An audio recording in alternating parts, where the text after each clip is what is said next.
महिलांवर अत्याचार करणारा भोंदूबाबा कॅप्टन अशोक खरात याचा खेळ संपला. स्वतः मुख्यमंत्र्यांनी एक ऑर्डर दिली की ज्यामुळे या भोंदूबाबाचा अंत निश्चित. स्वतःला ईश्वराचे रूप मानणारा भोंदूबाबा अशोक खरात याने हजारो लोकांच्या श्रद्धेशी खेळ केला, ज्याला 2 दिवसापूर्वी अटक झाली होती. संपूर्ण राज्यात याच प्रकरणाची चर्चा होतीये, कारण की मोठ्या मोठ्या नेत्यांचे फोटो याच्याबरोबरचे व्हायरल होत होते. पण अचानक आज सकाळी या प्रकरणाचा फैसला झाला. असा दावा केला जातोय की 500हून अधिक महिलांसोबत याने अत्याचार केलाय आणि तशा प्रकारच्या 58 व्हिडिओ क्लिप जप्त झाले आहेत. कधी गुंगी औषध देऊन तर कधी खोटी भीती दाखवून महिलांच्या अब्रूवर त्याने हात टाकलाय. एवढेच नाही तर एक व्हिडिओ क्लिप तर अशी आहे की ज्याच्यामध्ये त्याने एका महिलेला चक्क स्वतःच मूत्र हे तीर्थ आहे म्हणून पिऊ घातलाय. सगळीकडे या प्रकरणाची चर्चा सुरू होती. या महिलांना न्याय कधी मिळणार? तर काही विरोधक टीका करत होते की सरकार काहीच करणार नाही, कारण सरकारचे काही मंत्री याच्या कॉन्टॅक्टमध्ये आहेत. पण मुख्यमंत्र्यांनी अखेर तो निर्णय घेतला आणि ज्यामुळे या भोंदूबाबाचा अंत आता झालाय. इतक्या कमी वेळात इतकी भयानक कारवाई कधी झाली नव्हती. पण स्वतः मुख्यमंत्र्यांनी याच्यात लक्ष घातल्यामुळे अक्षरशः संपूर्ण महाराष्ट्र हा चकित झालाय, जेव्हा समजलं की याची फिल्डिंग मुख्यमंत्र्यांनी 2 आठवड्यांपूर्वीच लावली होती. मग नेमकं याच्यावर कोणत्या प्रकारची कारवाई झालीय? हा सगळा प्रकार नेमकं कशा पद्धतीने उघडकीस आला? ज्या दिवशी याला पकडण्यात आलं तेव्हापासून आजपर्यंत कोणाला वाटत नव्हतं की इतक्या पटकन कारवाई होईल. पण ही कारवाई कशा पद्धतीने झाली? या भोंदूबाबाच्या बाबतीत कोणी साक्ष दिलीये की ज्यामुळे याचा खेळ खल्लास झाला? काय नवा पुरावा सापडला की ज्यामुळे हा बाबा पूर्णतः संपणार आहे? चला जाणून घेऊया या संपूर्ण प्रकरणाचा सविस्तर रिपोर्ट. 18 मार्च 2026 रोजी नाशिकमध्ये एक मोठी अटक झाली होती. यावेळी नाशिकच्या पोलिसांनी एक अतिशय गुप्त मोहीम आखली होती. याची कल्पना कोणालाच नव्हती आणि जेव्हा अटक झाली तेव्हा संपूर्ण महाराष्ट्र हादरला. ती अटक होती भोंदूबाबा कॅप्टन अशोक खरात याची. खरं तर या घटनेची सुरुवात 29 डिसेंबरला झाली होती, जेव्हा त्याने स्वतः पोलिसात तक्रार दिली होती. पण त्यानंतर मुख्यमंत्र्यांनी जे केलं त्याची कल्पनाच कोणाला नव्हती. मुख्यमंत्री स्वतः जेव्हा बोलले तेव्हा त्यांनी सांगितलं की त्यांनी 2 आठवड्यांपूर्वीच याची फिल्डिंग लावली होती आणि त्यामुळे आज त्याचा खेळ खल्लास झाला आहे. मग काय निर्णय घेतला गेला? त्याचा अंत कशा पद्धतीने होणार? या प्रकरणातील सत्य नेमकं काय आहे?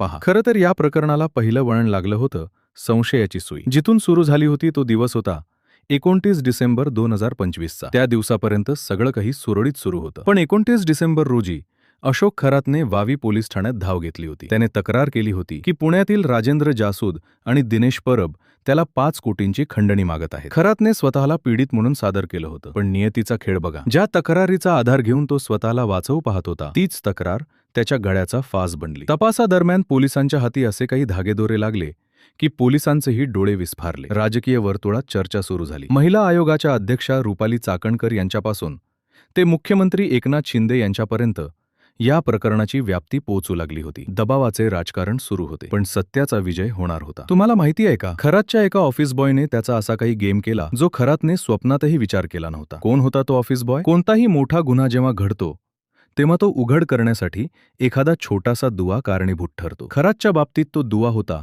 त्याचा ऑफिस बॉय नीरज जाधव. नीरज हा खरातचा उजवा हात होता. खरात आपल्या कॅनडा कॉर्नर येथील ओजस प्रॉपर्टीच्या कार्यालयात काय काळेबेरे करतो हे नीरजला पक्के ठाऊक होते. खरातने आपल्या ऑफिसमध्ये छुप्या कॅमेऱ्यांच्या मदतीने 58हून अधिक महिलांचे अश्लील व्हिडिओ रेकॉर्ड केले होते. हे व्हिडिओ तो त्या महिलांना ब्लॅकमेल करण्यासाठी वापरत असावा असा संशय आहे. पण नीरजने संधी साधली. डिसेंबर 2025 मध्ये त्याने खरातच्या नकळत ते 58 व्हिडिओ असलेले फुटेज चोरले. आता शिकारी स्वतःच शिकार झाला होता. नीरजने खरातकडे 5 कोटींची मागणी केली. खरातला वाटलं की आपण मोठा कॅप्टन आहोत, आपल्याला कोण काय करणार. ओटाने नीरजांना उडवून लावलं. नीरजाने मग या क्लिप्स पीडित महिलांच्या नातेवाईकांना पाठवायला सुरुवात केली आणि तिथूनच खरातच्या विनाशाला सुरुवात झाली. एक निवृत्त अधिकारी मर्चंट नेव्हीची चमकधमक सोडून बुवाबाजीच्या धंद्यात का उतरला? काय होती खरातची खरी हिस्ट्री? अशोक खरात हा मूळचा नाशिकच्या सिन्नर तालुक्यातील मिरगावचा. मर्चंट नेव्हीमध्ये अधिकारी म्हणून त्याने काम केलं, म्हणूनच तो स्वतःला कॅप्टन लावून घ्यायचा. निवृत्त झाल्यावर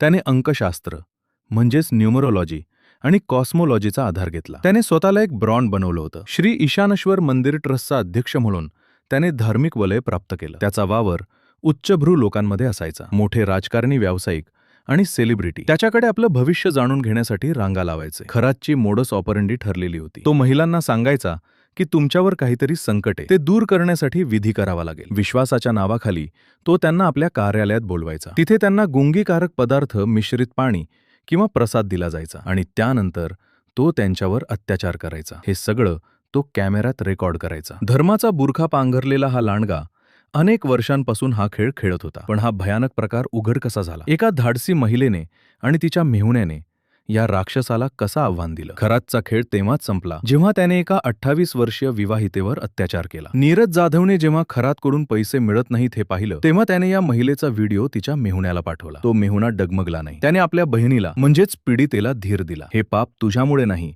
तर त्या नराधमामुळे घडले असं सांगत त्याने तिला पोलिसात जाण्यास प्रवृत्त केलं. नाशिकच्या सरकारवाडा पोलीस ठाण्यात जेव्हा ही महिला पोहोचली तेव्हा पोलिसांनाही धक्का बसला, कारण खरातची प्रतिमा समाजात खूप मोठी होती. पण या महिलेच्या तक्रारीने खरातच्या साम्राज्याला पहिला तडा गेला. दरम्यान शिर्डी पोलीस ठाण्यात ही एका पीडितेने तक्रार दिली होती. हळूहळू एकामागून एक पदर उलगडत गेले आणि समजलं की पीडितांची संख्या 58च्या वर असू शकते. खर्जातला वाटलं होतं की त्याचे राजकीय संबंध त्याला वाचवतील, पण त्याला कल्पना नव्हती की देवेंद्र फडणवीस यांनी 2 आठवडे आधीच डेथ वॉरंटवर स्वाक्षरी केली होती. हे प्रकरण जितकं गंभीर होतं तितकंच ते संवेदनशील होतं, कारण यात अनेक मोठ्या नावांचा समावेश असण्याची शक्यता होती. राज्याचे गृहमंत्री देवेंद्र फडणवीस यांच्याकडे या प्रकरणाची माहिती 2 आठवडे आधीच पोहोचली होती. त्यांनी अत्यंत गुप्तपणे पोलीस महासंचालकांशी चर्चा केली. फडणवीसांचे आदेश स्पष्ट होते: पुरावे इतके भक्कम करा की याला कोर्टातून जामीनही मिळता कामा नये. पोलिसांनी 2 आठवडे पाळत ठेवली. तांत्रिक पुरावे गोळा केले. खरातला वाटत होतं की तो सुरक्षित आहे, पण त्याच्या चारही बाजूंनी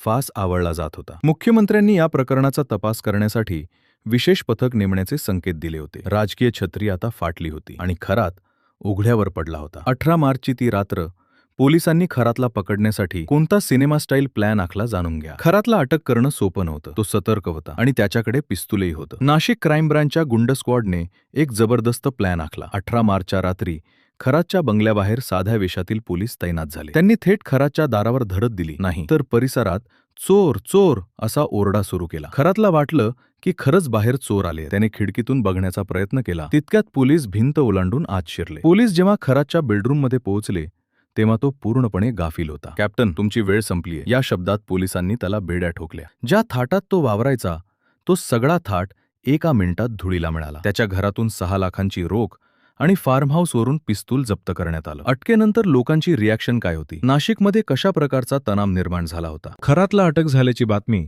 वाऱ्यासारखी पसरली. नाशिकमध्ये एकच खळबळ उडाली. ज्यांच्या घरी खरातनं पूजा केली होती, जे त्याला मानत होते, त्यांना धक्का बसला. पण ज्या महिलांचे त्यानं शोषण केले होते त्यांच्या मनात एक आशेचा किरण जागा झाला. खरातला जेव्हा कोर्टात नेलं गेलं तेव्हा लोकांचा प्रचंड जनसमुदाय तिथे जमा झाला होता. या नराधमाला फाशी द्या अशा घोषणांनी परिसर दणाणून गेला होता. वातावरणात प्रचंड तणाव. त्या खराच्या समर्थकांचे चेहरे उतरले होते, तर पीडित महिलांच्या डोळ्यात सुडाची भावना होती. हा केवळ एका गुन्हेगाराचा तपास नव्हता, तर समाजातील अशा भोंदू प्रवृत्तींच्या विरोधात पुकारलेलं युद्ध होतं. पोलिसांनी तातडीने खरातला पोलीस कोठडीत घेतलं आणि सखोल तपासाला सुरुवात केली. आता सर्वात महत्त्वाचा प्रश्न, या प्रकरणाचा तपास आता कोणाच्या हातात आहे? कशा पद्धतीनं SIT काम करणार आहे? राज्य सरकारनं या प्रकरणाचं गांभीर्य ओळखून तातडीने विशेष तपास पथक स्थापन केलं आहे. या SITच्या प्रमुखपदी एका कणखर महिला IPS अधिकाऱ्याची नियुक्ती करण्यात आली आहे, तेजस्वी सातपुते. सातपुते या अशा प्रकरणांचा तपास करण्यात निष्णात मानल्या जातात. या SITमध्ये नाशिक शहर आणि ग्रामीण पोलीस दलातील निवडक अधिकाऱ्यांचा समावेश आहे. जप्त करण्यात आलेले 58 व्हिडिओ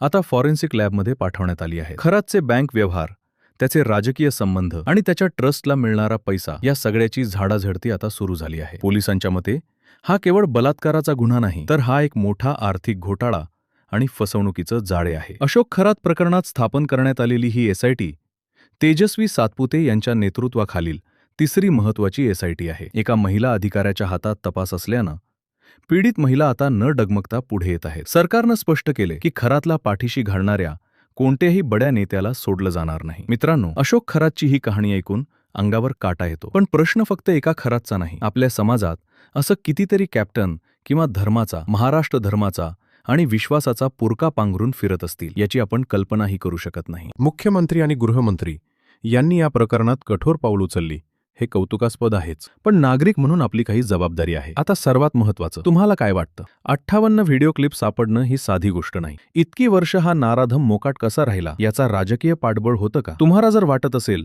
की या प्रकरणाचा तपास CBIकडे दिला पाहिजे किंवा या नाराधमला भर चौकात फाशी दिली पाहिजे, तर आत्ताच्या आता कमेंट्समध्ये तुमचं मत नक्की लिहा. तुमच्या एका कमेंट्समुळे या प्रकरणाची व्याप्ती लोकांपर्यंत पोहोचवण्यास मदत होईल. काय करावे आणि काय टाळावे अशा भोंदू बाबांपासून वाचण्यासाठी मी तुम्हाला काही गोष्टी सांगणार आहे जे तुम्ही घरातील महिलांना आणि मित्रपरिवाराला नक्की सांगा. काय करावे तर तर्क वापरा. कोणताही धार्मिक गुरु, आध्यात्मिक गुरु जर तुम्हाला अघोरी विधी करायला सांगत असेल किंवा एकट्यात भेटायला बोलवत असेल तर सावध व्हा. अध्यात्मक हे मनाच्या शांतीसाठी, असं दहशतीसाठी नाही. कुटुंबाशी बोला. जर तुम्हाला तुमच्यासोबत किंवा ओळखीचे कोणासोबत असा गैरप्रकार घडला असेल तर घाबरू नका. जसं का 28 वर्षीय महिलेच्या मेहुण्याने तिला साथ दिली, तसंच आपल्या माणसांच्या पाठीशी उभं राहा. पोलीस तक्रार करा. संशय आता जवळच्या पोलीस स्टेशनमध्ये किंवा महिला हेल्पलाईन नंबरवर संपर्क साधा. आणि आता काय टाळावे? अंधश्रद्धा टाळा. भविष्यात जाणून घेण्याच्या नादातला किंवा संकट दूर करण्याच्या नावाखाली कोणावरही आंधळा विश्वास ठेवू नका. तुमचं नशीब